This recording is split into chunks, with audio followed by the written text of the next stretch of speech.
The champagne bubbles in my glass matched the effervescent laughter surrounding me, a stark contrast to the hollowness expanding in my chest. I sat alone at table 19, the dreaded singles table, tucked away in the corner of the lavish ballroom where my cousin Sophia was celebrating her wedding. The white satin tablecloth felt cool under my fidgeting fingertips, a small comfort as I watched couples twirl across the dance floor, their happiness a silent mockery of my solitude. "You can do this, Ellie," I whispered to myself, smoothing down the burgundy bridesmaid dress that had cost me 2 weeks' worth of tips from the diner where I worked.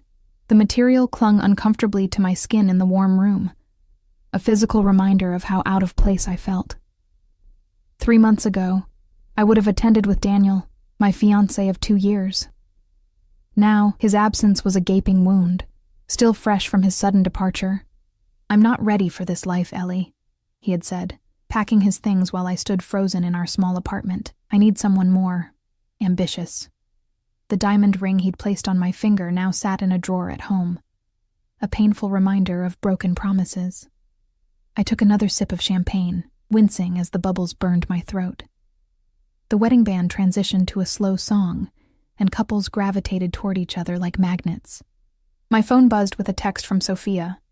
"Where are you? Come dance. There are tons of single guys here."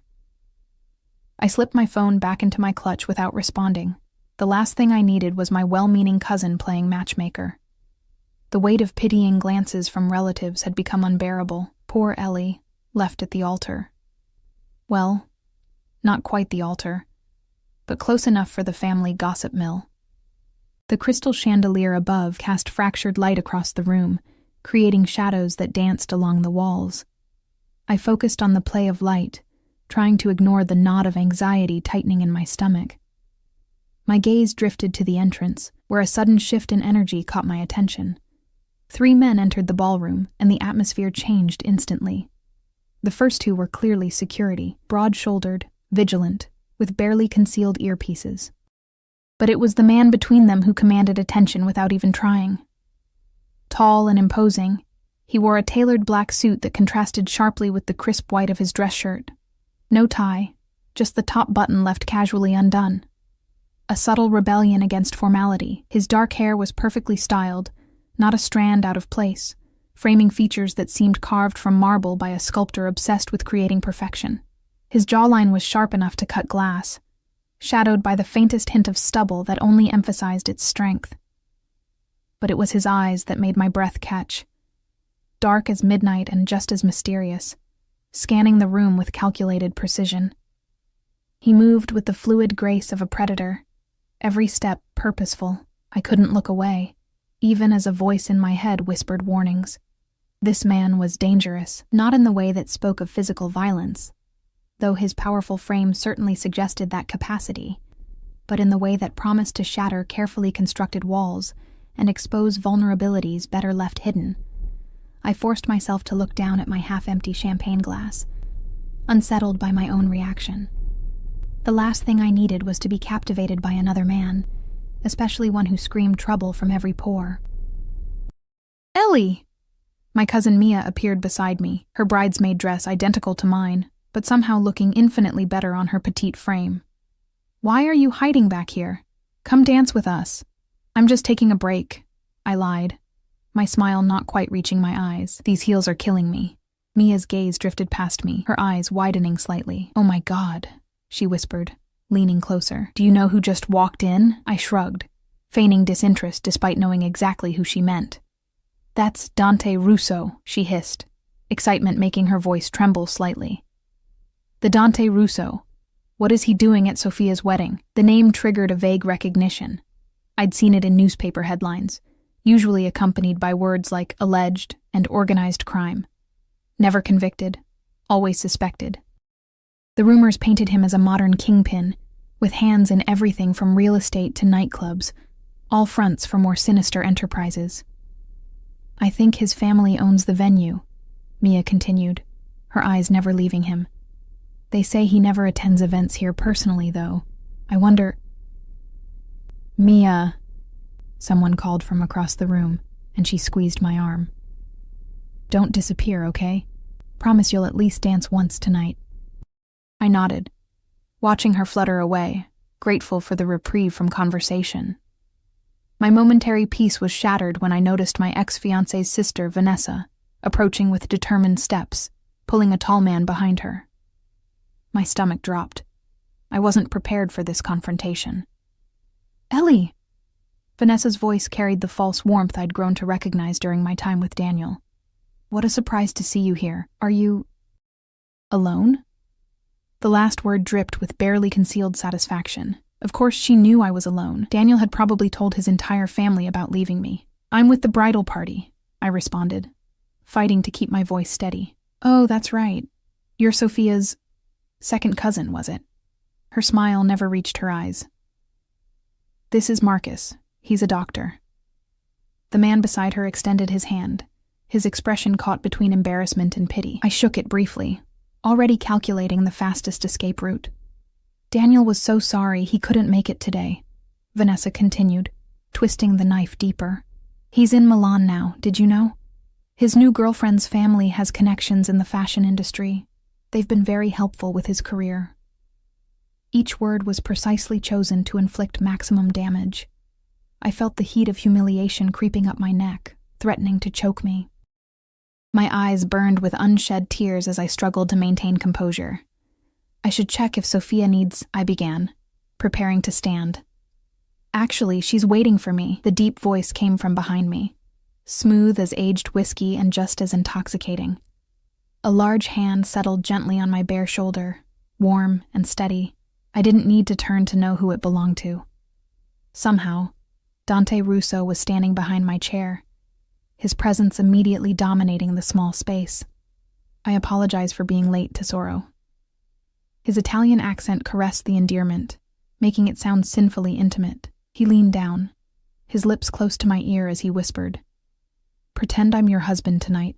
Before I could process his words, he straightened and extended his hand to Vanessa, whose expression had transformed from smug superiority to stunned disbelief. "Dante Russo," he introduced himself, his tone pleasant, but carrying an undercurrent of authority that made it clear he was accustomed to being obeyed. "Ellie's husband."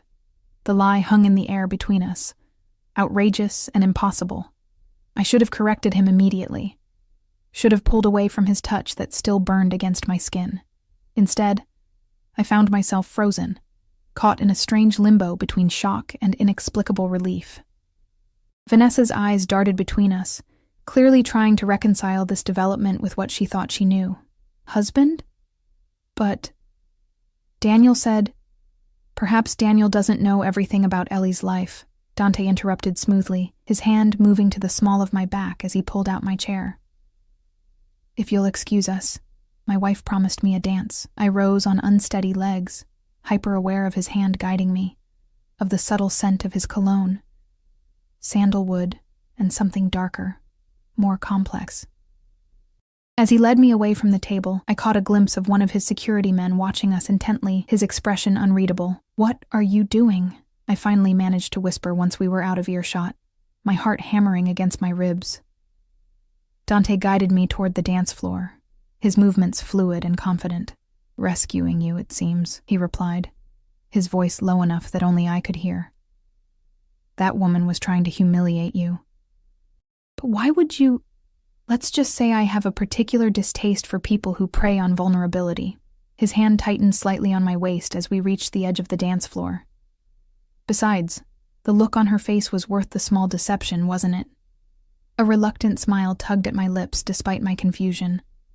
Vanessa had indeed looked like she'd swallowed something particularly unpleasant. "Now," Dante said, turning to face me fully, "we should make this look convincing." Without warning, he pulled me gently into his arms, one hand settling on the small of my back, the other taking my hand in his. The contact sent a jolt through me, like touching a live wire. Up close, his presence was even more overwhelming, the subtle power in his shoulders, the faint scar that traced his left eyebrow, the impossible depth of his eyes that seemed to see right through my defenses. "I don't even know you," I said, trying to ignore how perfectly I seemed to fit against him. "That's the beauty of pretense, isn't it?" His lips curved into a smile that transformed his severe features, making him look younger, almost boyish. We can be whoever we want for one night. The band played a slow, haunting melody as he guided me across the floor with surprising grace for a man of his size.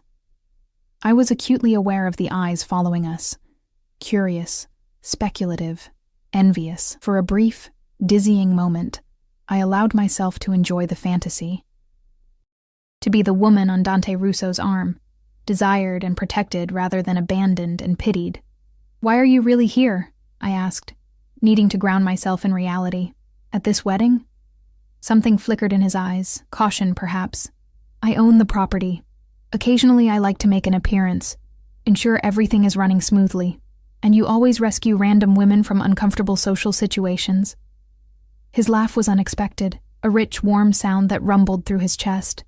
"Only the intriguing ones." The music shifted, and Dante adjusted seamlessly, pulling me slightly closer. I should have pulled away, should have thanked him for the rescue and returned to my table. Instead, I found myself relaxing into his embrace, allowing the steady rhythm of his movements to lull me into a dangerous comfort. "Your ex was a fool," he said suddenly, his voice carrying a hard edge that hadn't been there before. I stiffened, pulling back slightly to look at him. "How did you—" "I'm observant," he replied simply.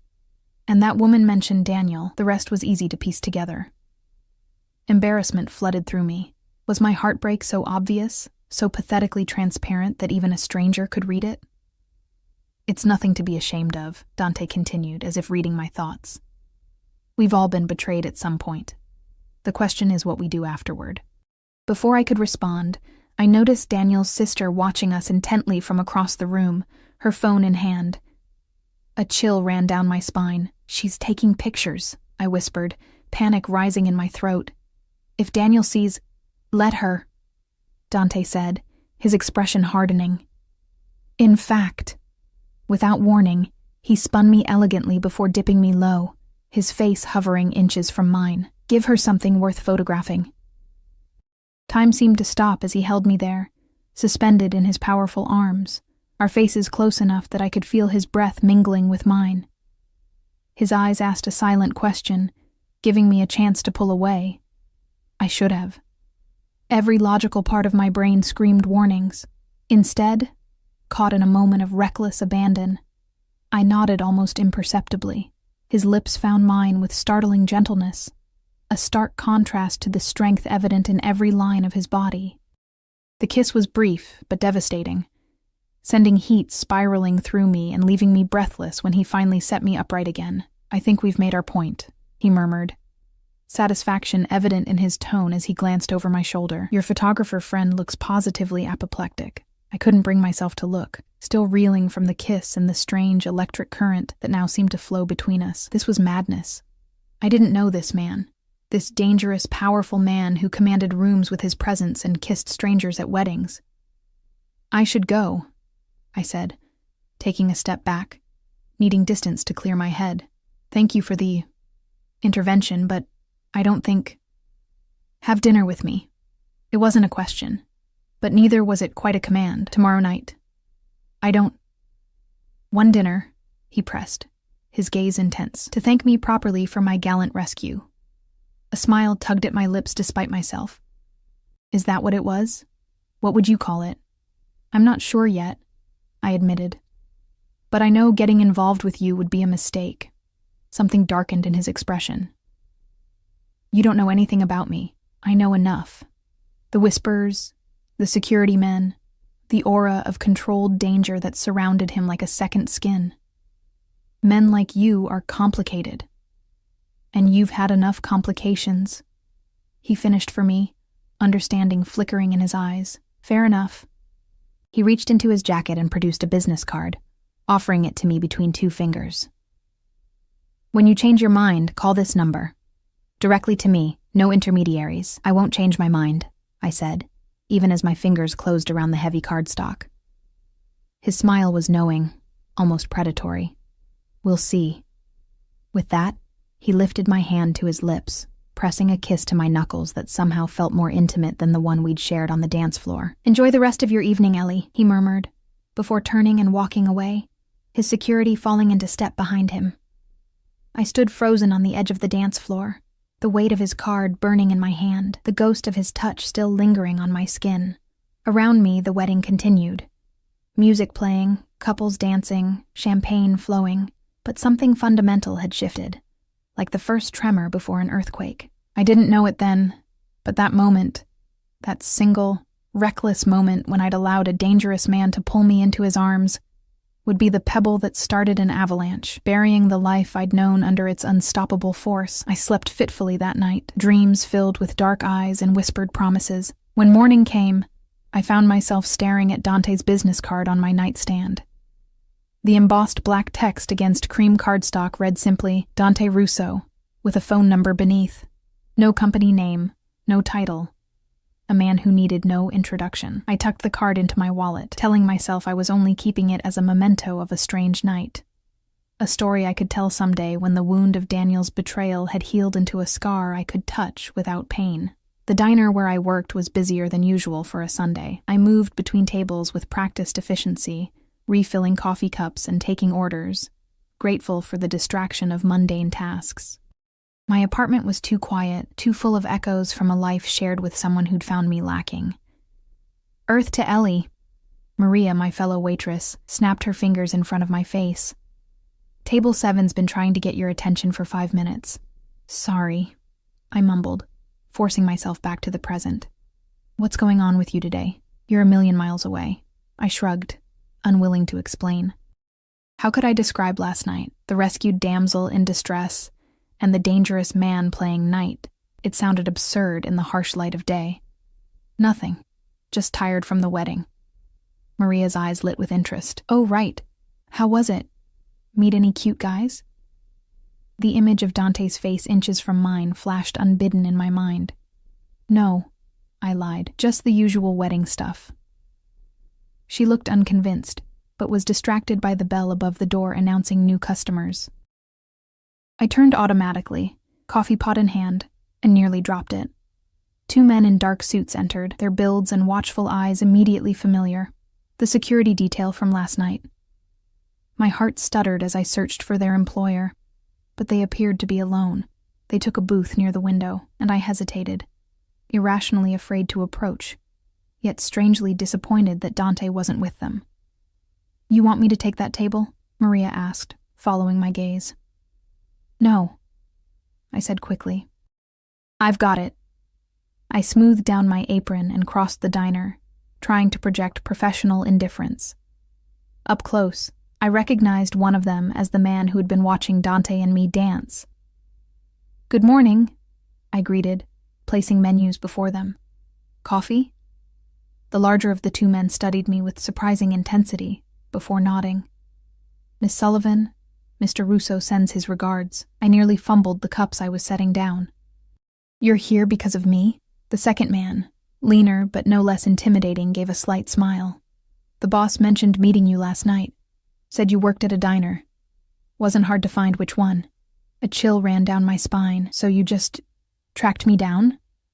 We were in the neighborhood, the first man said, his tone making it clear the conversation was over.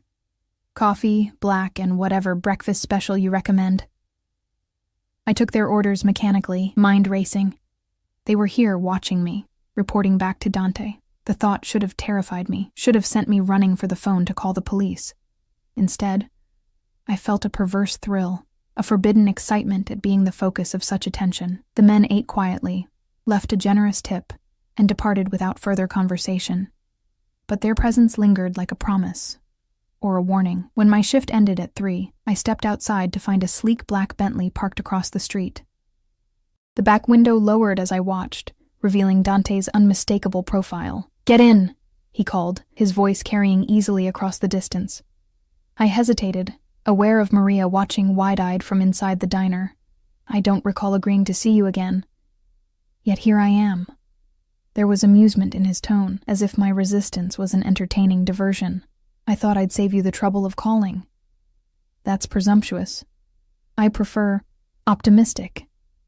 He pushed open the door. 15 minutes. That's all I ask. 15 minutes. What harm could come from 15 minutes?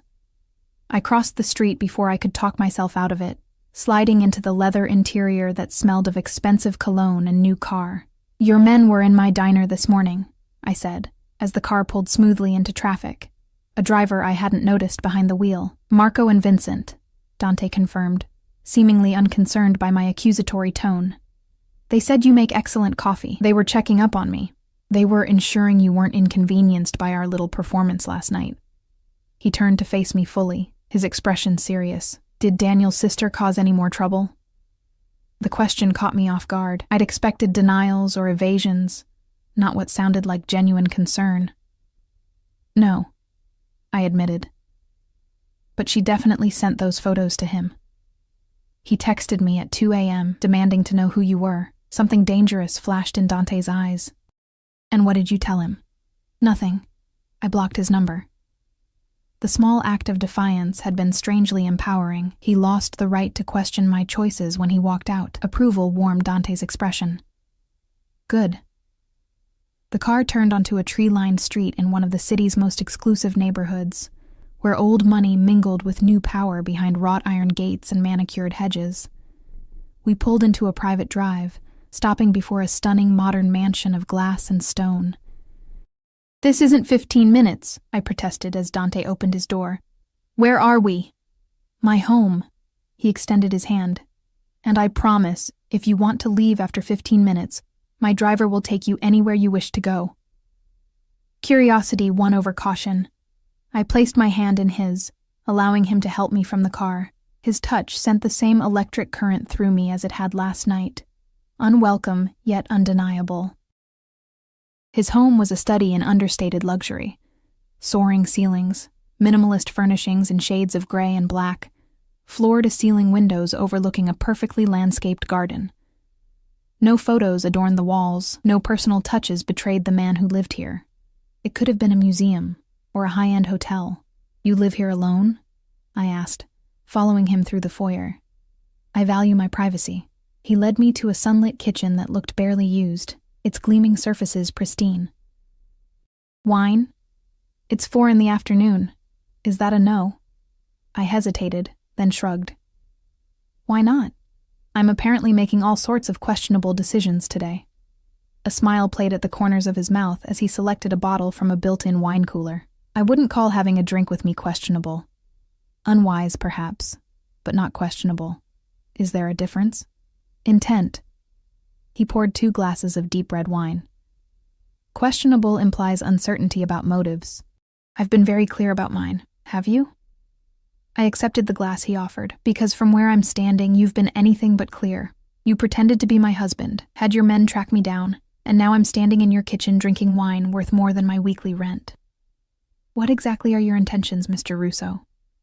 He leaned against the counter, studying me with those penetrating eyes that seemed to strip away pretense. "I want to know you, Ellie Sullivan. The real you, not the woman playing small to avoid more heartbreak." His directness was disarming. "You don't know anything about me. I know more than you think." He took a deliberate sip of his wine. 27 years old, graduated with honors in literature but working as a waitress. No living parents, one failed engagement to a man who didn't deserve you, and eyes that light up when you're challenged, like they're doing right now. Cold fear washed through me. "You investigated me." "Of course I did." He said it as if it were the most natural thing in the world. "I don't invite strangers into my home." Normal people get to know each other through conversation, not background checks. I've never claimed to be normal. His gaze never wavered. "Does it bother you that I wanted to know who you were before pursuing you?" "So you are pursuing me." I latched onto the admission, trying to regain some control of the conversation. Was that ever in doubt? He moved closer, his presence filling the space between us. "I wanted you the moment I saw you sitting alone at that table, trying so hard to look unbroken." His honesty stripped me of defenses. No man had ever looked at me the way Dante did, as if I were a puzzle he was determined to solve, a treasure to be claimed. "I'm not what you think I am," I said softly. "I'm not mysterious or special. I'm just getting by." "That's where you're wrong." He reached out, tucking a strand of hair behind my ear with unexpected tenderness. "Most people are content to merely exist, Ellie. But you, there's fire beneath that careful exterior." I saw it when you stood up to that woman, when you let me kiss you despite her. You're not just getting by. You're waiting to truly live." His words resonated in places I'd thought long dormant. Before Daniel, I'd had dreams. Of writing, of traveling, of experiencing life instead of just observing it. Somewhere along the way, those dreams had been carefully packed away, replaced by more practical considerations. "And you think you're the one to help me live?" I asked, unable to keep the skepticism from my voice. "I think I'm the one who sees you," he replied simply. "The question is whether you're brave enough to be seen." The challenge hung between us, charged with possibility. 15 minutes had long since passed, yet I made no move to leave. Something about Dante Russo pulled at me, a gravitational force I couldn't explain or resist.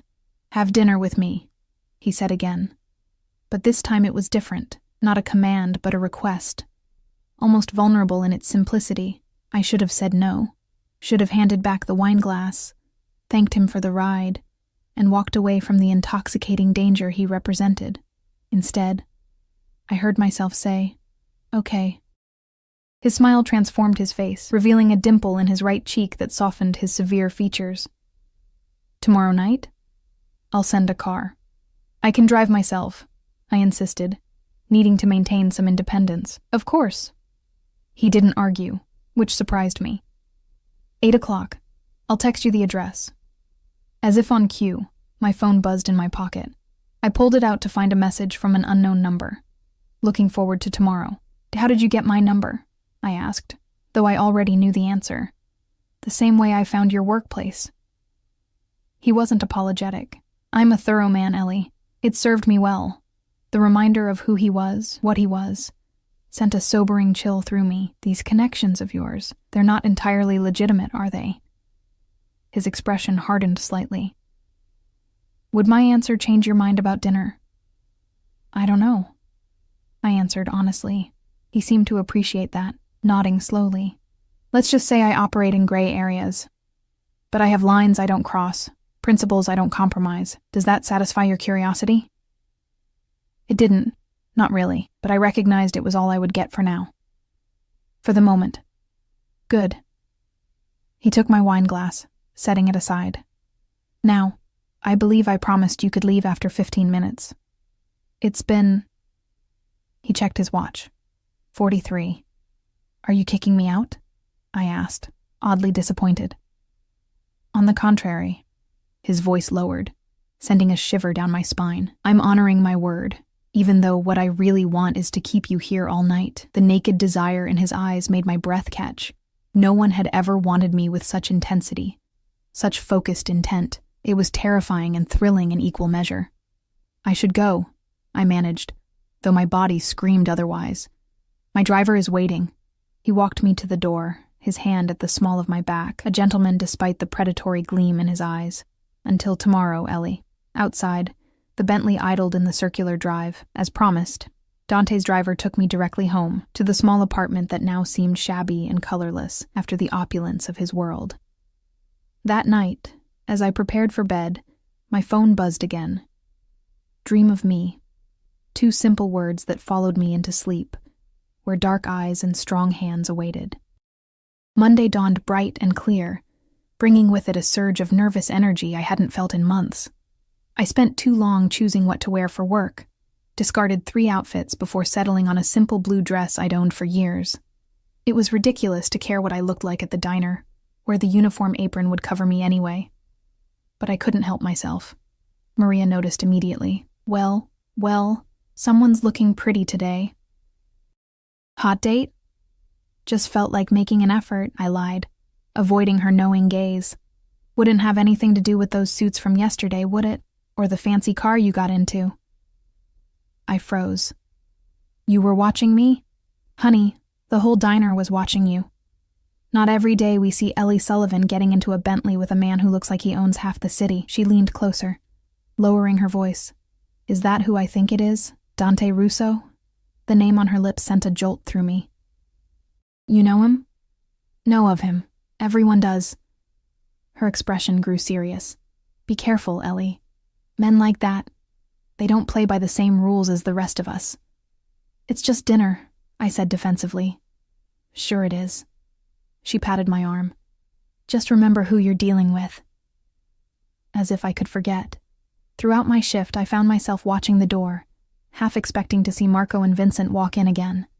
They didn't. But the anticipation never quite left me. By 7, I was home and standing before my closet, faced with the reality that nothing I owned was appropriate for whatever restaurant Dante would choose.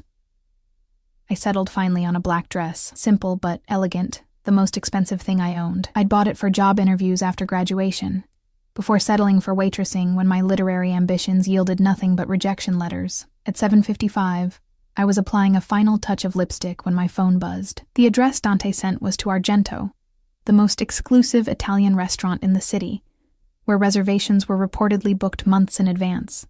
I arrived at 8:10, fashionably late, and fighting nerves that threatened to send me running back to my car. The maitre d' recognized Dante's name immediately, escorting me to a private dining room where candlelight cast soft shadows across white linens and crystal glasses. Dante rose as I entered, his eyes darkening appreciatively as they took in my appearance. He wore a charcoal suit that fit his broad shoulders perfectly, the fabric clearly custom and expensive. "You're stunning," he said simply, pulling out my chair. "Thank you." I settled nervously, hyper-aware of his presence as he reclaimed his seat across from me. "This place is incredible. The chef is an old friend." He signaled to a waiting server who immediately poured wine into our glasses. I took the liberty of ordering for us traditional Italian dishes from my grandmother's recipes. "I hope you don't mind." The presumption would have annoyed me from anyone else, but from him, it felt like care rather than control. "Not at all." "Tell me something," he said, leaning forward slightly. "Why literature? What drew you to it?" The question caught me off guard. I'd expected small talk, not immediate interest in my passions. "Words have power," I answered finally. "They can create worlds, change minds, make you feel less alone. I always wanted to be part of that, to write something that mattered. And what stopped you?" The blunt question pierced a tender spot. "Reality," I said with a bitter smile. "Turns out publishers aren't exactly fighting over unknown writers with nothing but student debt and big dreams." "So you gave up?" "I adapted," I corrected, stung by his assessment. "Bills don't pay themselves with manuscript pages." "And Daniel? Did he support your writing?" My silence was answer enough. I thought not. Dante's jaw tightened. Men who truly love don't stifle passion. They fuel it. The intensity in Dante's voice made me look up sharply. There was genuine anger there, as if Daniel's lack of support for my writing was a personal affront. "You speak as if you know me," I said, both unsettled and intrigued by his perception. "As if you understand what I need." "Perhaps I do." His eyes never left mine, dark and knowing. "We recognize in others what we ourselves possess: ambition, passion, the desire for more than what life has offered." Our first course arrived, delicate arancini with truffle oil that melted on my tongue. I savored the flavors, using the moment to gather my thoughts. "And what about you?" I asked finally. "What does Dante Russo desire that he doesn't already have?" Something flickered in his expression. Surprise, perhaps, that I'd turned the conversation toward him. "Genuine connection," he answered after a pause. "In my world, people approach with agendas, masks firmly in place. Authenticity is rare." "Is that why you're pursuing a waitress? For authenticity?" I couldn't keep the edge from my voice. "Or is it the novelty of slumming with someone from the other side of the tracks? Rather than taking offense," Dante laughed, the sound rich and unexpected. "There it is. That fire. No pretense, no careful words to avoid offending the powerful man. This is exactly what I'm talking about, Ellie." His appreciation of my bluntness was disarming. I'd spent years with Daniel carefully moderating my opinions, smoothing rough edges to maintain peace. The freedom to speak my mind without fear of rejection was intoxicating. "You still haven't answered my question," I pressed. "Why me?" Dante studied me, his expression growing serious. "From the moment I saw you sitting alone at that wedding, I recognized something in you, a resilience beneath vulnerability. You were hurt but not broken." He leaned forward, his voice dropping. "Do you know how rare that is? Most people who've been betrayed either collapse or harden. You've done neither." The main course arrived, osso buco that fell off the bone, served with saffron risotto.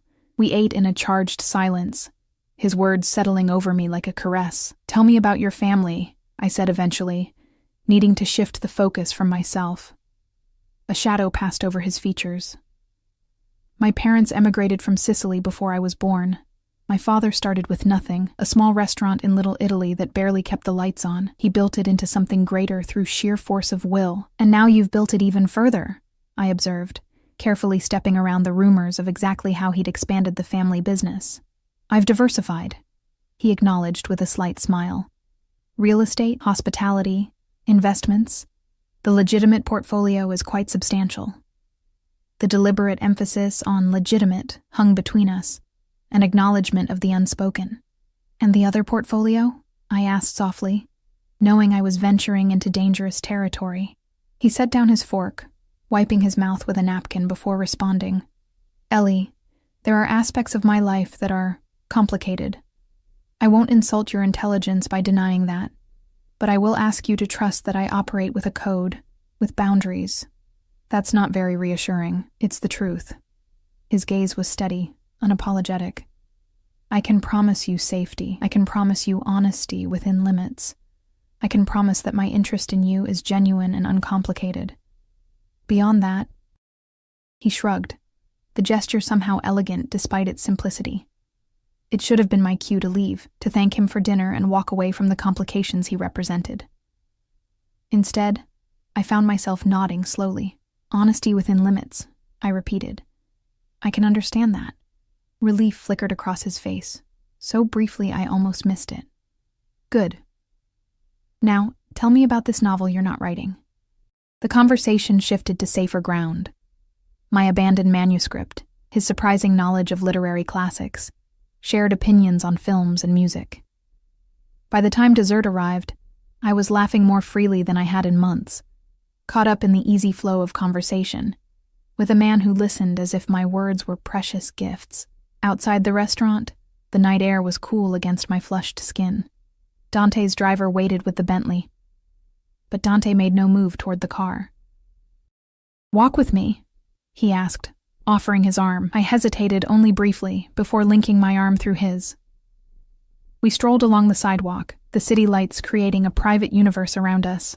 From a distance, we might have looked like any couple enjoying an evening together, if not for the discreet security detail I now noticed following at a respectful distance.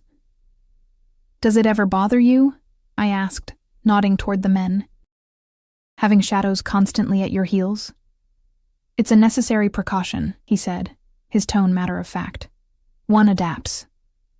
"Because of your business interests? Because power creates enemies."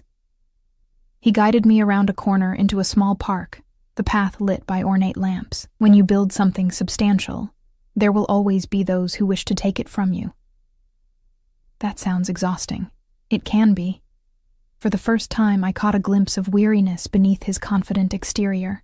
The constant vigilance, the calculation of every move, the awareness that a single mistake could cost everything. "Why continue, then?" I asked. "You must have enough money to walk away, start fresh somewhere." He stopped walking, turning to face me fully.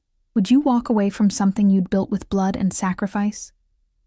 Something passed to you by your father, with the expectation that you would not just maintain it, but grow it for the next generation." The passion in his voice stirred something in me. I understood legacy, the weight of expectations. My own father had been a professor of literature, his shelves filled with first editions, and his heart full of dreams that his daughter would someday join their ranks. "No," I admitted softly. "I wouldn't walk away." Dante reached out, his fingers tracing my cheek with unexpected tenderness. "You understand more than you realize, Ellie Sullivan." His touch sent heat spiraling through me, awakening needs I'd tried to bury after Daniel's betrayal. I leaned into his hand almost involuntarily, drawn to his warmth like a moth to flame. "This is happening too fast," I whispered, even as my body swayed toward his. "Is it?" His thumb brushed my lower lip, his eyes following the movement. "Or is it simply happening exactly when it should?" Before I could answer, the sharp ring of his phone shattered the moment. Dante's expression hardened as he checked the screen, immediately stepping back. "I need to take this," he said, his voice suddenly all business. He moved several paces away, speaking in rapid Italian that I couldn't follow. The interruption gave me a moment of clarity, a breath of space from the magnetic pull of his presence. What was I doing? Getting involved with Dante Russo was more than just a rebound. It was stepping willingly into a world I couldn't begin to understand, with rules and dangers I wasn't prepared for. When he returned, the intimate mood had dissolved, replaced by a palpable tension in the set of his shoulders. "I'm sorry," he said, his voice clipped.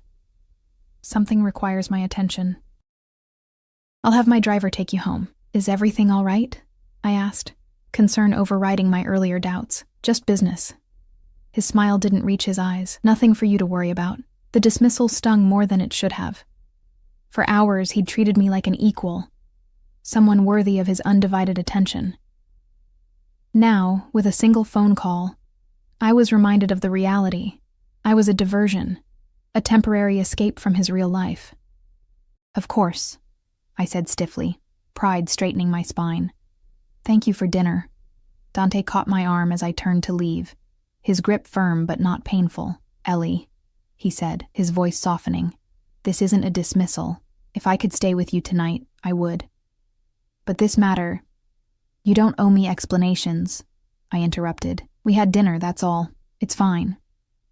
Something dangerous flashed in his eyes. "Is that what you think this was? Just dinner?" Before I could respond, he pulled me to him, one hand tangling in my hair as his mouth claimed mine with startling intensity. Unlike our staged kiss at the wedding, this was raw and real, a statement of intent that left no room for misinterpretation. I gasped against his lips, my body responding with embarrassing eagerness, hands clutching the lapels of his jacket to steady myself against the onslaught of sensation. When he finally released me, we were both breathing hard, his forehead resting against mine. "That," he said roughly, "was not just dinner, and this isn't over, Ellie. Not by a long shot." The drive home passed in a blur, my mind replaying the kiss, the dinner, every word exchanged. I could still feel the pressure of Dante's lips, the strength in his hands, the heat that had flared between us. My apartment felt smaller than ever as I kicked off my heels, the transition from his world to mine jarring in its starkness. I moved through my evening routine mechanically, trying to process the evening's events. A text arrived as I was preparing for bed. "I apologize for the abrupt ending. Tomorrow night. My place. 7 p.m. Please say yes."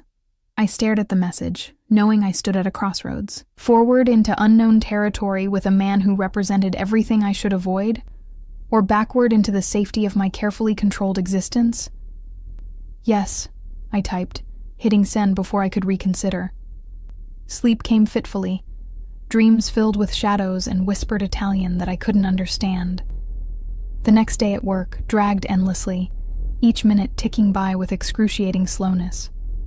Maria watched me with knowing eyes, but mercifully asked no questions about my date. I moved through my shifts like a sleepwalker, mind elsewhere, counting hours until 7. When I arrived at Dante's mansion, the gates opened automatically, as if he'd been watching for me. Instead of the formal foyer where we'd met before, this time a housekeeper led me through to a more intimate space, a library with walls of books stretching to the ceiling, leather chairs arranged before a fireplace where flames danced over seasoned logs. Dante stood before one of the bookshelves, examining a volume bound in aged leather. He wore casual clothes, dark jeans, and a gray cashmere sweater that clung to his broad shoulders. The sight of him dressed down made my heart stutter inexplicably. "You came," he said, setting the book aside and crossing to where I stood. I said I would. I tried for nonchalance despite the nervous flutter in my stomach. He smiled, the expression warming his severe features. "So you did. Can I get you a drink? Wine would be nice." As he poured from a decanter, I wandered the room, trailing fingers along book spines.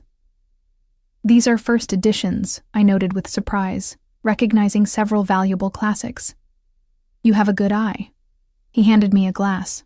"My father collected them. I've continued the tradition, a crime lord with a taste for literature." I mused, immediately regretting the words. "I'm sorry, that was accurate, if reductive." He didn't seem offended, though I prefer businessman with diverse interests. The tension broke, and I found myself smiling. Of course, much more diplomatic. Come.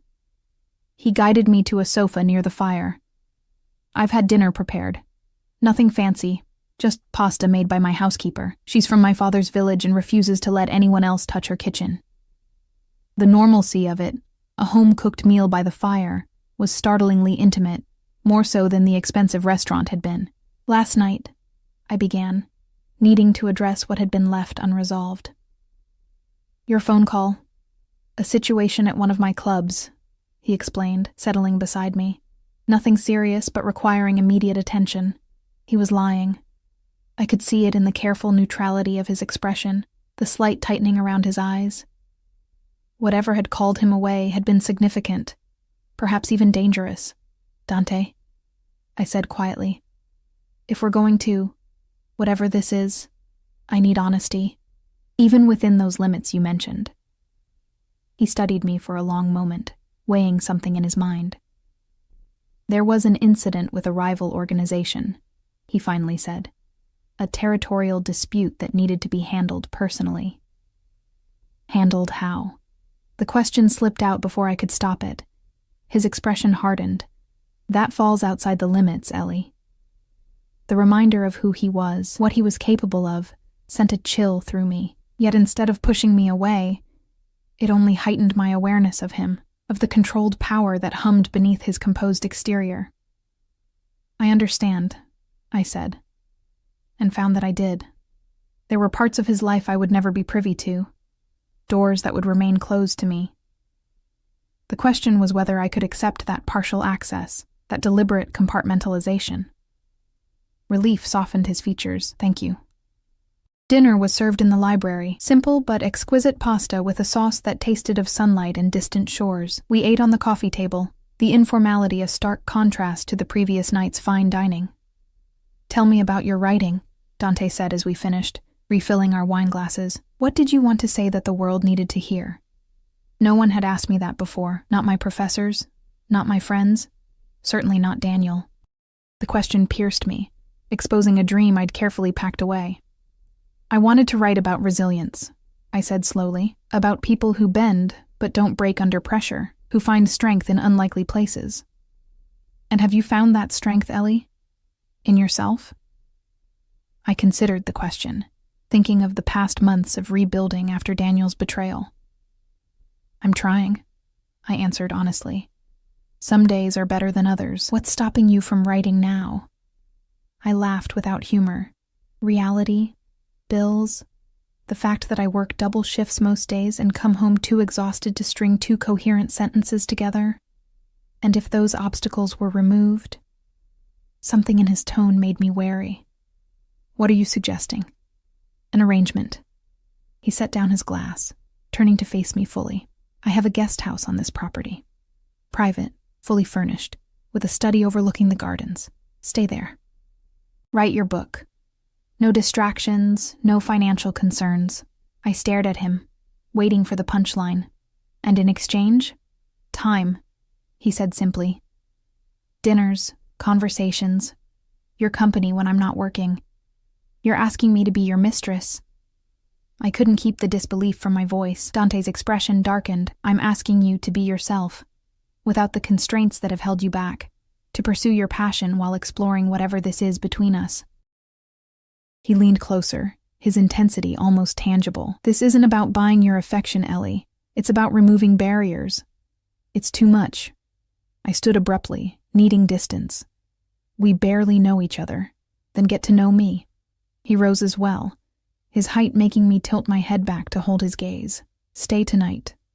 Not in the guest house, not as an arrangement. Just stay. Talk to me until dawn if you want. Ask me anything. His offer hung between us, fraught with implications. Staying meant stepping further into his world, acknowledging the pull between us that defied logic or caution. Anything? I asked, a challenge in my voice. Within the limits we discussed, his eyes never left mine, but yes. Anything. I took a deep breath, made my decision. Okay, I'll stay. Relief and something darker flashed across his face. He stepped closer, one hand coming up to cradle my cheek. "You won't regret it." But as his lips claimed mine with a hunger that matched my own, a small voice whispered warnings I chose to ignore. I was falling into Dante Russo's orbit, a willing captive to a gravity I didn't understand and couldn't resist. And deep down, I knew that some falls had no recovery. Morning light filtered through unfamiliar curtains, rousing me from the deepest sleep I'd had in months. For a moment, I was disoriented, the silk sheets and massive four-poster bed entirely foreign. Then memories of the night before flooded back. Hours of conversation by the fire, Dante's passionate kisses, his gentleman's insistence on giving me a guest room when desire threatened to overcome caution. "I want you, Ellie," he had murmured against my neck as his hands traced patterns of heat across my skin. "More than I've wanted anyone, but not like this. Not when you're still uncertain. When we cross that line, I want no doubts between us." His restraint had surprised me, challenging my assumptions about him. I had expected demands, not patience. Conquest, not consideration. A soft knock at the door interrupted my thoughts. I pulled the sheets higher as a uniformed maid entered with a tray. "Good morning, Miss Sullivan," she said, her accent faintly Eastern European. "Mr. Russo asked me to bring you breakfast. He apologizes for his absence. An early meeting required his attention." "Thank you," I managed, taken aback by the formality. The tray held fresh pastries, fruit, and coffee in a delicate china pot that probably cost more than a month of my rent. "Fresh clothes are in the bathroom," she continued. "Mr. Russo thought you might appreciate them, though he said to tell you that your own clothes have been laundered and are in the closet." She departed as efficiently as she'd arrived, leaving me to process this new development. Dante had bought me clothes? The gesture walked a fine line between thoughtful and presumptuous. In the adjoining bathroom, I found brand new items still with tags. Designer jeans, a cashmere sweater in deep blue, delicate undergarments that made me blush. All in my exact size. The thoroughness of his background check suddenly took on new implications. After showering, I hesitated before the clothes. Accepting them felt like a tacit agreement to his arrangement, yet wearing yesterday's outfit seemed petty. Practicality won out. I slipped on the jeans and sweater, admitting to myself how good the expensive fabrics felt against my skin. Breakfast was divine, the coffee rich and complex. I was just finishing when my phone chimed with a text from Dante, regretfully detained. "My driver will take you wherever you wish. Unless you'd prefer to stay and explore the property. The library is at your disposal." The offer was tempting. I glanced at the time. My shift didn't start until 4. Hours stretched before me with possibility. "I'll stay for a while," I texted back. His response was immediate. "The West Wing has the best views. Second floor. Follow the paintings of Venice." The mansion revealed itself as I wandered, each room more impressive than the last. Modern luxury blended seamlessly with old-world charm. Sleek furnishings alongside Renaissance artwork, cutting-edge technology hidden within classical architecture. Following Dante's directions, I found myself in a sunlit corridor lined with paintings of Venetian canals. At the end stood double doors that opened into what could only be his private study. Unlike the formal, almost impersonal quality of the rest of the house, this room felt lived in. A massive desk dominated one end, papers carefully arranged beside a laptop. Bookshelves held volumes that showed signs of actual use. Cracked spines, bookmarks protruding. A leather couch faced floor-to-ceiling windows overlooking immaculately landscaped gardens, and beyond, the glittering city skyline.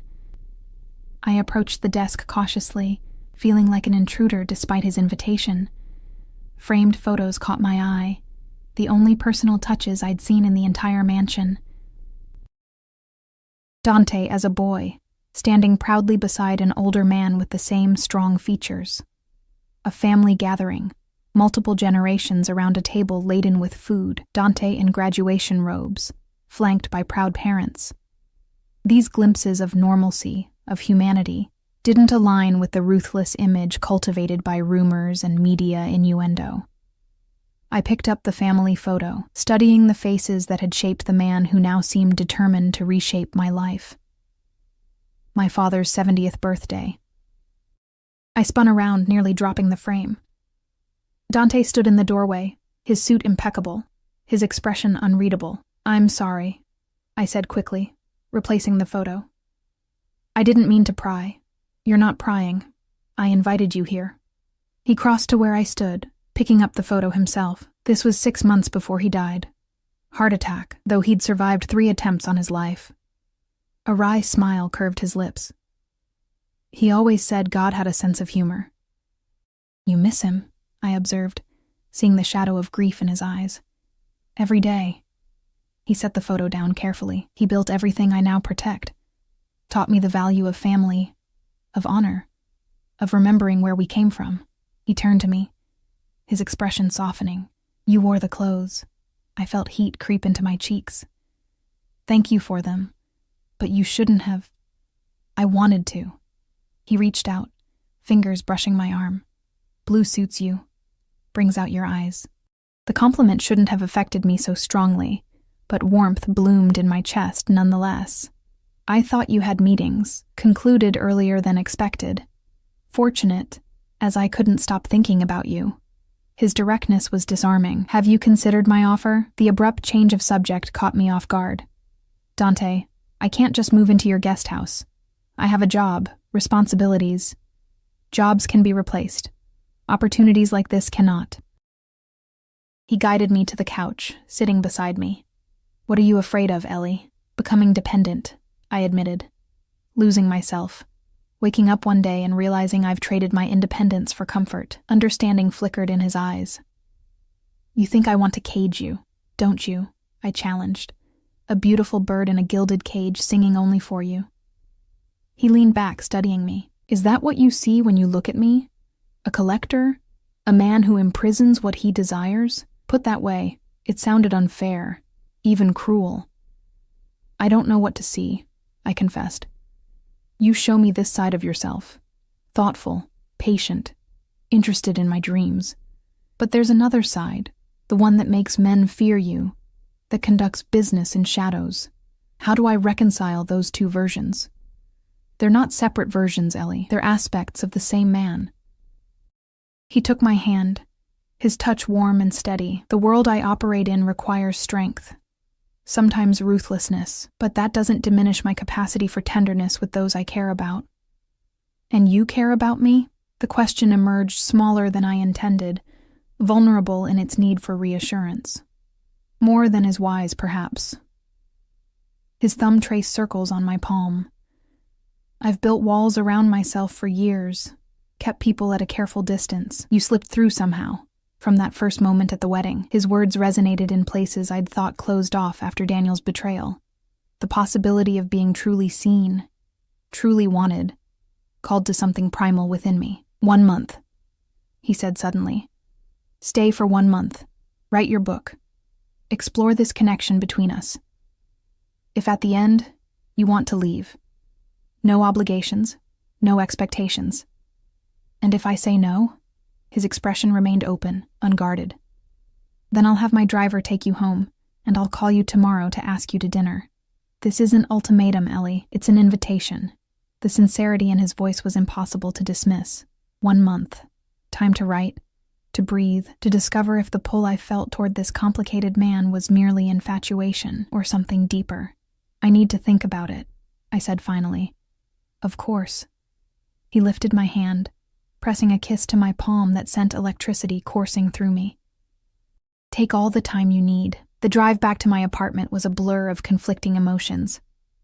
Part of me wanted to run headlong into the adventure Dante offered, the creative freedom, the passion, the intoxicating feeling of being desired so completely. Another part clung to caution, to the independence I'd fought to maintain after finding myself hollowed out by Daniel's departure. My apartment felt particularly shabby after the luxury of Dante's mansion. The dripping faucet I'd been meaning to fix, the second-hand furniture, the stacks of unpaid bills on the counter, all stark reminders of the life I was struggling to maintain. My phone chimed with a text from Maria. "You okay?" "Haven't heard from you since your date," I hesitated, then replied, "I'm fine. Tell you about it at work." Her response was immediate. "Can't wait to hear everything." How could I possibly explain Dante Russo to someone who knew him only as a name, whispered with equal parts fear and fascination? How could I articulate the way he looked at me, as if I were a revelation, a treasure he'd unexpectedly discovered? My shift at the diner passed in a haze of routine motions. Maria cornered me immediately, eyes wide with curiosity. "Spill," she demanded. 2 nights in a row with the mysterious Mr. Russo? Half the waitstaff is taking bets on whether you're secretly engaged or being recruited for some high-end escort service. "Neither," I said firmly, tying my apron. "We had dinner. We talked. It's complicated. Honey, men like that don't do complicated with women like us unless they want something." Her expression softened. "I'm not judging. God knows I'd jump at the chance for a taste of that life. Just be careful, yeah?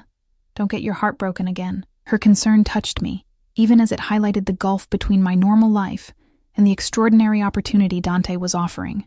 Before I could respond, the bell above the door chimed, and I turned to see a familiar face. Not Dante, but the leaner of his 2 security men, Vincent. He nodded at me, taking a booth by the window. The same one as before. "Your admirer sent another scout?" Maria whispered, eyebrows raised.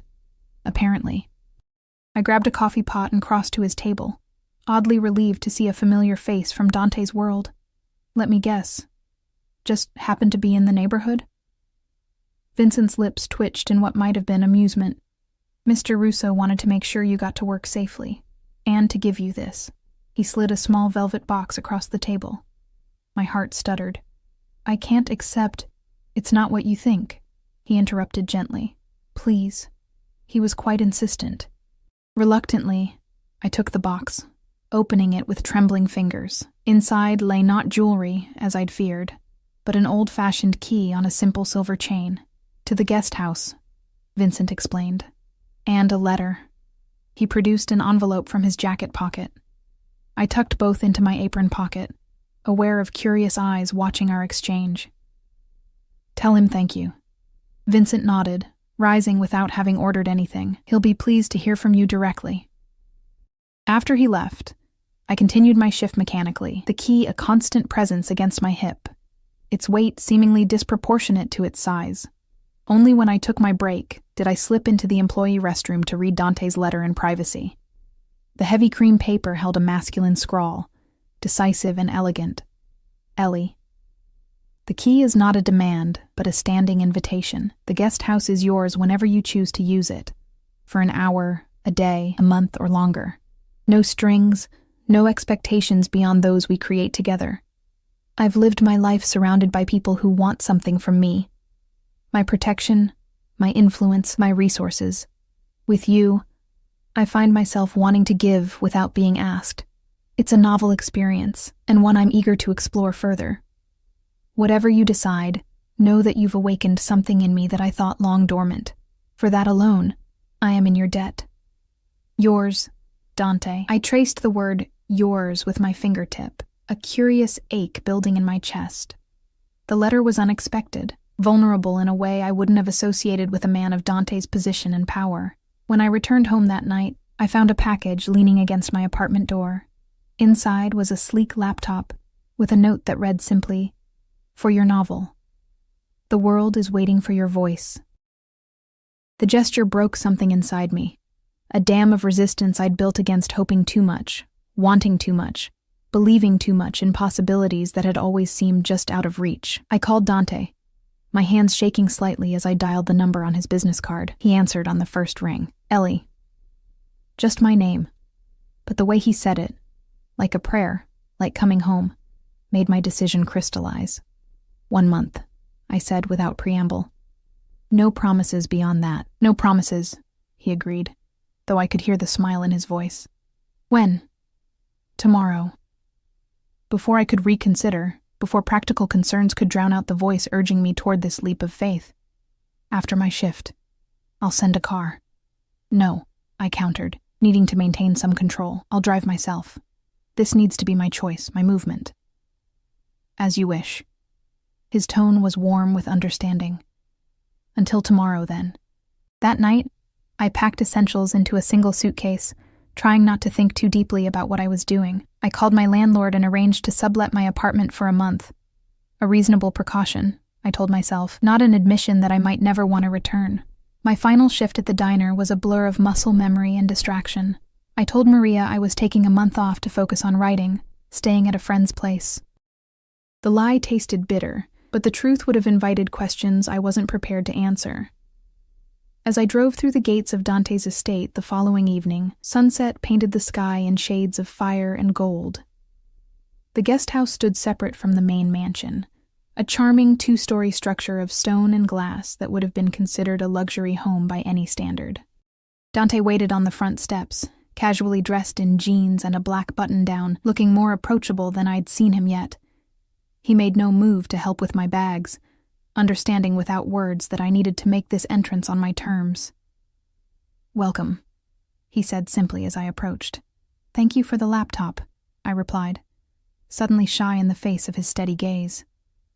It was too much, but thank you. "You're welcome." He stepped aside, gesturing to the open door. "Would you like to see inside?" The guest house was perfect, spacious yet intimate, luxurious yet comfortable. Bookshelves lined the living room walls, stocked with classics and contemporary works. The kitchen gleamed with high-end appliances. Upstairs, a master suite offered a bed that rivaled the one in Dante's home. And beside it, as promised, a study with windows overlooking the gardens.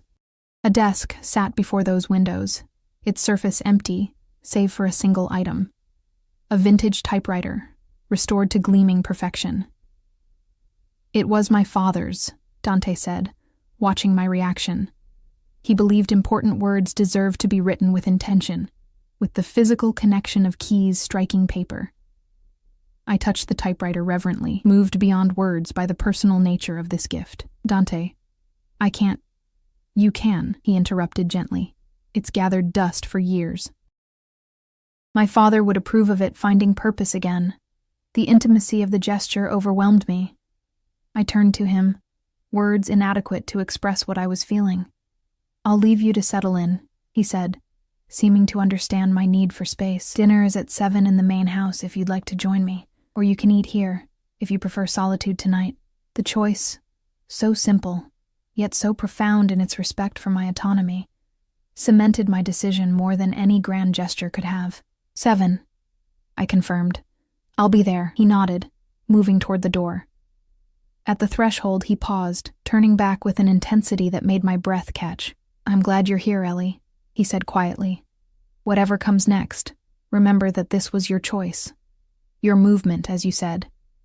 As I watched him walk back toward the main house, the last rays of sunset gilding his profile, I wondered if choices could be both entirely free and utterly inevitable, like falling, like surrender, like coming home to a place you'd never been before.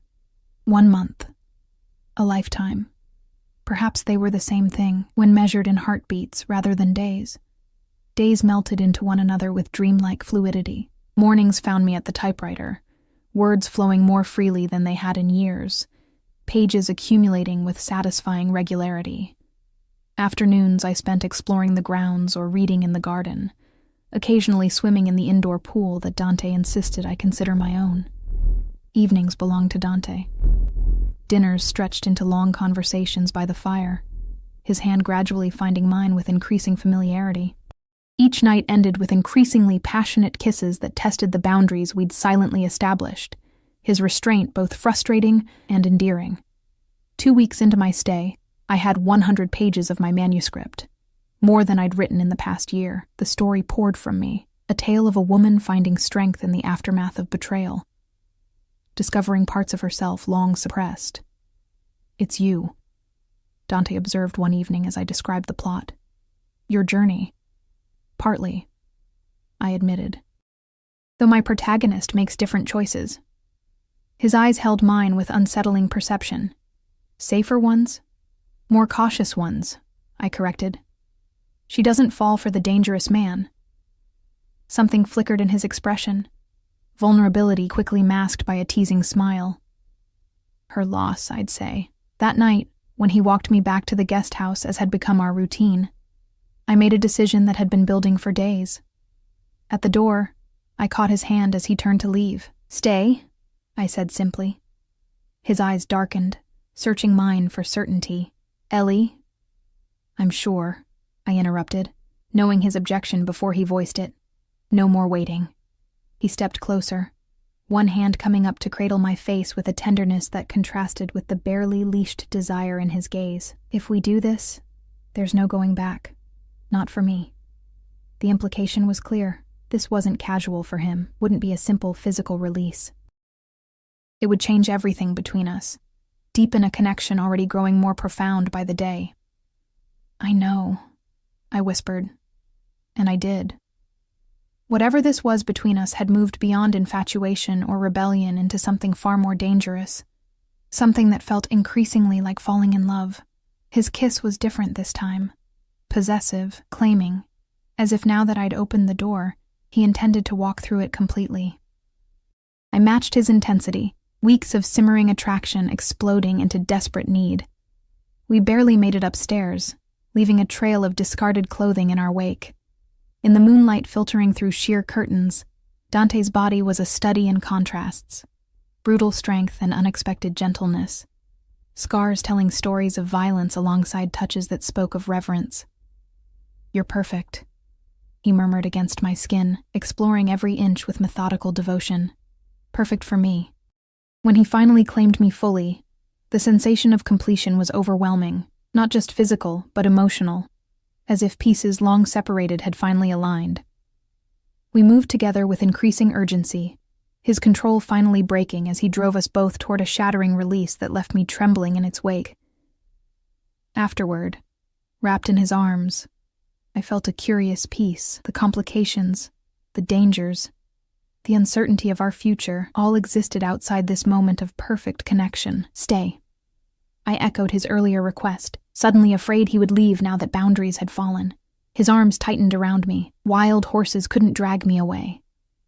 In sleep, his face relaxed, years falling away to reveal the young man from the graduation photo, unburdened by the weight of his empire. I traced the lines of his face with a gentle finger, marveling at the trust implied by his vulnerability. The ringing of his phone shattered our cocoon of intimacy. Dante woke instantly, reaching for it with the alertness of a man accustomed to midnight emergencies. "What?" he answered, voice sharp with annoyance. As he listened, his expression darkened, body tensing beside mine. "When? How many?" "Secure the location. No one enters or leaves. I'm on my way." He ended the call, already moving to collect his scattered clothes. "I have to go," he said, voice tight with controlled fury. "There's been an incident at one of my warehouses." "What kind of incident?"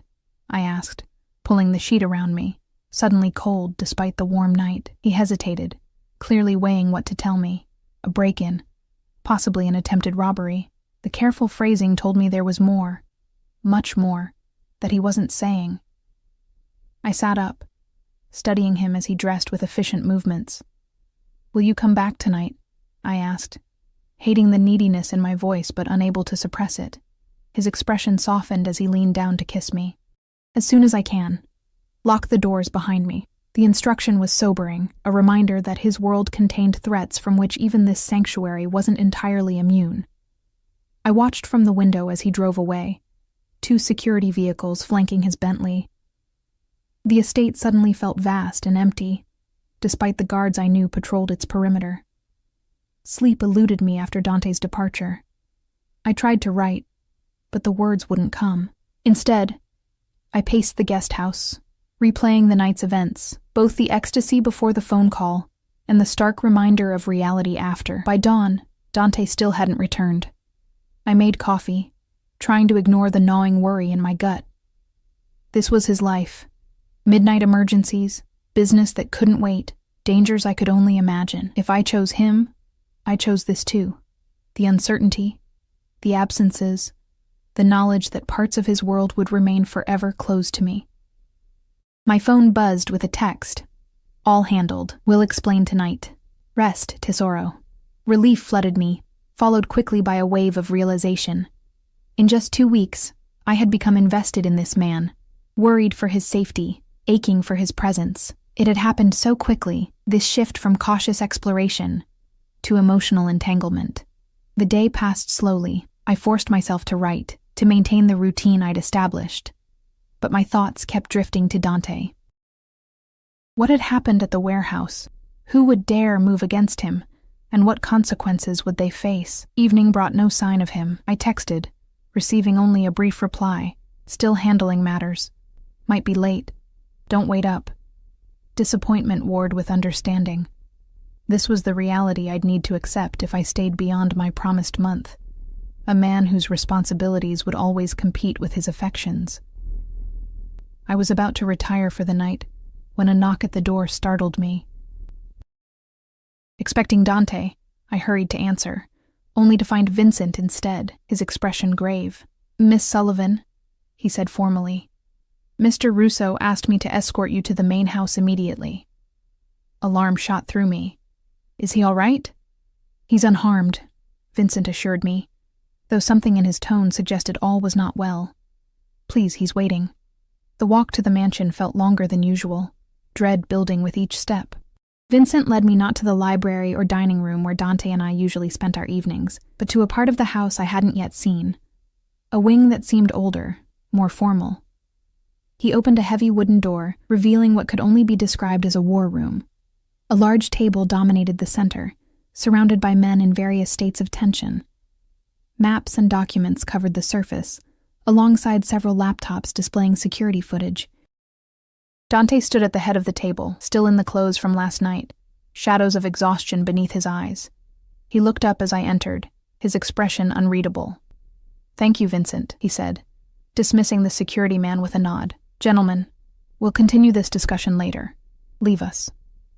The assembled men filed out, several casting curious glances my way. When the door closed behind the last of them, Dante crossed to me, taking my hands in his. "I'm sorry to bring you here like this," he said, his voice rough with fatigue, "but we need to talk, and it couldn't wait." Fear coiled in my stomach. What's happened? He guided me to a chair, taking the one beside it rather than returning to his position of authority at the table's head. Last night wasn't just a break-in. It was a coordinated attack. 3 of my properties hit simultaneously. Professional job, minimal casualties. The casual mention of casualties, however minimal, sent a chill through me. This wasn't a business dispute or corporate espionage. This was violence, potentially death. "Why are you telling me this?" I asked, voice barely above a whisper. "Because the timing wasn't coincidental." His eyes held mine, intense and worried. "They knew I would be distracted. They knew about you." The implications hit me like a physical blow. "Me? But how would anyone? We've been seen together in public." "Someone's been watching, gathering intelligence." His hands tightened around mine. "I've made enemies, Ellie, powerful ones. I've always known they might target those close to me, which is why I've kept people at a distance. But you, I'm a vulnerability." I finished for him, the realization both terrifying and oddly validating, proof that what we shared was real enough to be used against him. Yes. No sugarcoating, no reassurances that I was imagining the danger, which is why I need to move you. "Move me where?" "I have a property in Switzerland, remote, heavily secured. You'd be safe there until this situation is resolved." Switzerland. A world away, isolated from everything familiar. For how long? He didn't answer immediately, which was answer enough. This wasn't a temporary precaution, but a fundamental change. A life in hiding, separated from the man I was rapidly falling for, except when he could safely visit. So this is it? I pulled my hands from his, anger rising to combat fear. 2 weeks of happiness and then exile? Ship me off to some distant chalet while you fight your wars? It's not exile, Ellie. It's protection. Frustration edged his voice. "Do you think I want this? That I want you thousands of miles away when all I can think about is being with you? Then find another way." I stood, unable to remain still with emotions churning inside me. "I won't live in a gilded cage, Dante, no matter how beautiful the view." He rose as well, his height intimidating despite the gentleness with which he'd always treated me. "This isn't negotiable. Your safety isn't something I'm willing to compromise on." The finality in his tone struck a nerve.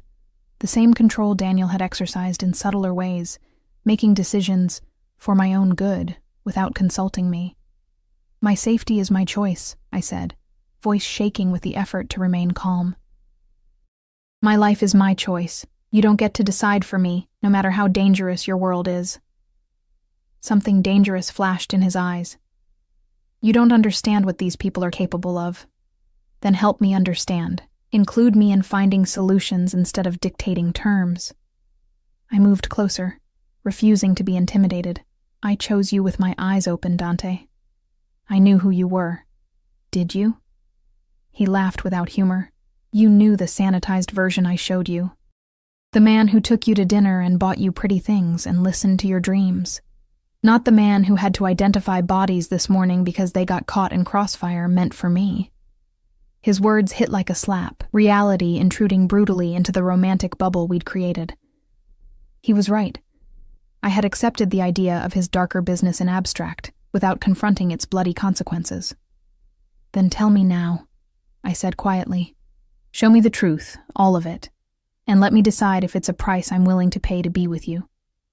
Dante studied me for a long moment, conflict evident in his expression. Then, with a resigned sigh, he reached for a folder on the table, handing it to me. The Moretti family, he said, as I opened it to find surveillance photos of several men. They control territories to the north. We've maintained an uneasy peace for years, but Giovanni's son recently took over operations. Paolo is young, ambitious, eager to prove himself. By coming after you, I surmised. By taking what he perceives as mine. Dante's jaw tightened. Territory, businesses, people. I flipped through more photos, stopping at one that made my blood freeze. Myself, walking into the diner, clearly taken with a telephoto lens. They've been watching me. For at least a week. Dante took the photo, his knuckles white with restrained fury. I should have been more careful, should have anticipated this. The reality of the danger sank in fully. This wasn't theoretical anymore. Men with guns and grudges knew who I was, saw me as Dante's weakness. Yet the thought of running, of hiding in Switzerland while he faced this threat alone, was equally unpalatable. There has to be another option, I insisted. Something between exile and pretending there's no threat. Dante ran a hand through his hair. A rare gesture of frustration, such as negotiation, compromise, whatever businessmen do when interests conflict. This isn't a boardroom disagreement, Ellie. Paolo wants blood, specifically mine. He sees taking over my territories as his birthright, believes his father was too soft. Then change the equation, I suggested, an idea forming. If he's using me to get to you, remove me as a factor without sending me away. Dante's eyes narrowed. What are you suggesting? A public breakup. Make it seem like whatever was between us is over, that I mean nothing to you now. The words hurt to speak, even as a strategy. I return to my apartment, my job, my normal life. To Paolo, I become irrelevant, no longer a pressure point, while secretly we continue, Dante said slowly, considering the strategy. It could work, temporarily. But it would mean limiting our time together, maintaining the deception constantly. Isn't that better than being continents apart? I moved closer, taking his hands. I'd rather have stolen moments with you than safety without you. His expression softened, one hand coming up to cradle my face. You continue to surprise me, Ellie Sullivan. Most women would run screaming from this situation. I'm not most women. I leaned into his touch, and whatever this is between us, it's worth fighting for. He pulled me into his arms, holding me as if I might vanish if he loosened his grip. I never expected you, he murmured against my hair. Never thought I'd find someone who could see all of me and still choose to stay. I'm staying, I promised, though fear still coiled in my stomach at the reality we faced. We'll find a way through this together. The following week was a carefully orchestrated performance. I returned to my apartment, resumed my shifts at the diner. Dante and I argued loudly in public places, ensuring gossip would spread. For the final act, I threw a drink in his face at an upscale restaurant where Paolo Moretti's associates were known to dine, storming out with tears streaming convincingly down my face. In private, we met in secret locations, using Vincent as our intermediary. The stolen hours were more precious for their rarity, our connection deepening despite, or perhaps because of, the obstacles we faced. Meanwhile, Dante worked tirelessly to neutralize the threat. Not through violence, as I'd initially feared, but through a complex web of alliances and strategic concessions. He offered Paolo recognition and respect, along with mutually beneficial business arrangements, while simultaneously strengthening his position through new alliances with other families. 2 months after our staged breakup, Paolo Moretti accepted Dante's invitation to a formal sit-down, a peace summit of sorts, mediated by an elder statesman of the underworld whom both men respected. I paced my apartment the entire day, waiting for news, jumping at every sound. When my door finally opened, revealing Dante with exhaustion but satisfaction written across his features, I knew without words that he had succeeded. "It's done," he confirmed, gathering me into his arms. "Paolo has accepted my terms. The war is over before it truly began." "What did it cost you?" I asked against his chest, knowing there must have been a price. "Some territory I can afford to lose. Exclusive rights to a shipping route I rarely used." He pulled back to look at me, a smile playing at his lips. "And a promise that my future wife will be formally introduced to all allied families, with the full protection such status conveys." My heart stuttered. Future wife? Dante reached into his pocket, producing a ring that caught the light, an emerald surrounded by diamonds, elegant and understated despite its obvious value. "I had planned something more romantic," he said, suddenly looking uncertain. "A proper proposal, not this rushed moment after months of subterfuge, but I find I can't wait any longer." He took my hand, his eyes never leaving mine. "Marry me, Ellie. Be my partner in all things, the light to balance my darkness, the peace at the center of my storms." Tears blurred my vision as conflicting emotions warred within me: joy, fear, love, uncertainty.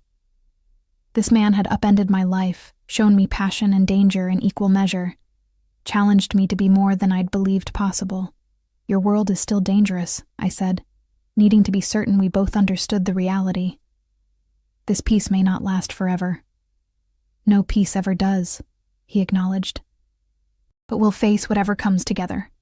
No more secrets, no more separation. A true partnership." The promise of honesty, of inclusion rather than protection, sealed my decision. "Yes," I whispered, then more firmly, "Yes, I'll marry you." As he slid the ring onto my finger, I knew our path would never be easy. Dante's world would always contain elements of danger, of moral compromise, of hard choices, but it would also contain love, passion, and a man who saw me completely, my strength and vulnerability, my dreams and fears, and chose me anyway. 6 months later, we stood together in the garden of Dante's estate, now our home, exchanging vows before a carefully curated guest list of family and trusted allies. My manuscript, completed and accepted by a publisher who had responded enthusiastically to my tale of transformation and resilience, sat bound in leather on a table with the gifts. As Dante leaned in to seal our union with a kiss, he whispered against my lips, "Thank you for pretending to be my wife that night. And thank you more for choosing to be my wife today." In that moment, I knew that what had begun as a reckless pretense had transformed into the most authentic choice of my life. The Mafia boss and the waitress. The powerful and the vulnerable. 2 people who had recognized in each other not just desire, but the possibility of becoming more together than they ever could apart. Not a fairy tale ending, but something better. A real beginning, eyes wide open, walking willingly into a future we would forge together, one day at a time.